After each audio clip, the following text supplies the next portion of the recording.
Մեջաբի հարգելի հետևորդներ, դուք նկատում եք մեր կադրում, որ Մարթուն Գրիգորյանի որդուն Կարեն Գրիգորյանին ազատ արձակեցին դատարանի դահլիճից։ Հիմա իհարկե փաստաբանական մանրամասն ինչ է տեղի ունեցել, հիշեցնեմ, որ նախաքննական մարմինը միջնորդել էր, որ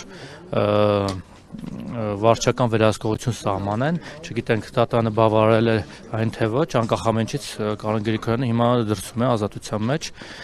իսկ արդյոք պրոբացիայի ծառայությունը հետևելու է նրան թե ոչ, կիմանանք քիչ անց։